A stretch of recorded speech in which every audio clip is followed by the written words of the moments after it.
उसको बोने का कारण क्या है?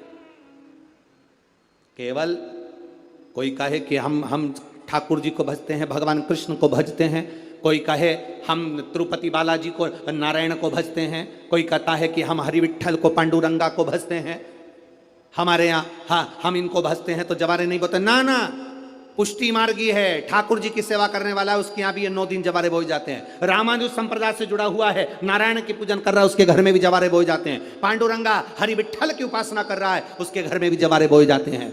जवारे का महत्व हमारे यहाँ शास्त्र कहता है। क्या महत्व है उसका, क्या फल है उसका? महाराज,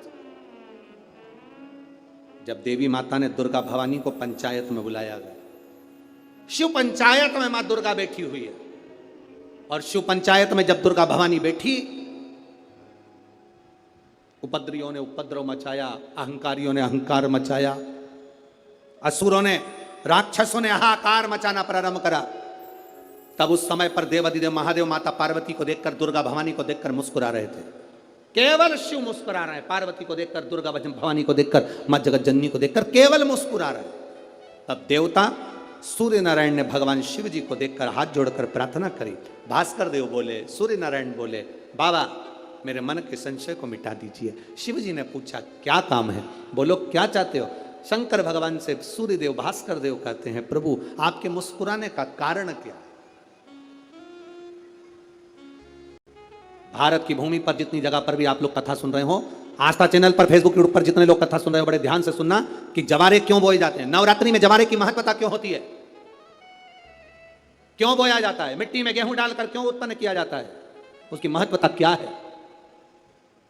सूर्य नारायण पूछ रहे हैं भगवान देवाधिदेव महादेव से। आप दुर्गा भवानी को देखकर मुस्कुराए, आप हंसे हैं, आपके चेहरे पर प्रसन्नता आई है, कारण क्या? और महाराज देवाधिदेव महादेव ने कहा, यहां भगवान विष्णु, गणेश जी, भास्कर देव, आप सब बैठे हो। असुरों ने आक्रमण कर दिया, असुरों ने आक्रमण करा है, और वह असुर आक्रमण कर दिए हैं तो वो असुर प्रवेश कर रहे हैं, उपद्रव मचाकर, हाहाकार कर कर नष्ट करने वाले हैं इस पूरी पृथ्वी को। तो फिर उसको बचाएगा कौन, कैसे बचेगा? शिव जी ने कहा चिंता मत करो।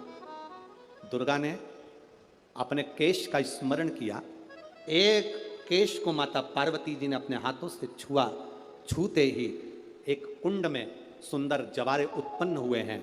जब तक वो जवारे बड़े नहीं हो जाते, जब तक वो जवारे थोड़े प्रबल नहीं हो जाते, तब तक एक भी असुर प्रवेश नहीं कर सकता, हाहाकार नहीं मचा सकता और अंदर आ नहीं सकता। शिव महापुराण की कथा कहती है, जवारे जिसके यहाँ बोए जाते हैं, जवारे का, आप लोग कहते हैं कहीं पर देवी जी बैठी हैं, किसी के यहाँ मिट्टी की मूर्ति आई, 21 फीट की, 41 फीट की, 15 फीट की, 10 फीट की, 25 फीट की देवी जी की प्रतिमा स्थापना हुई।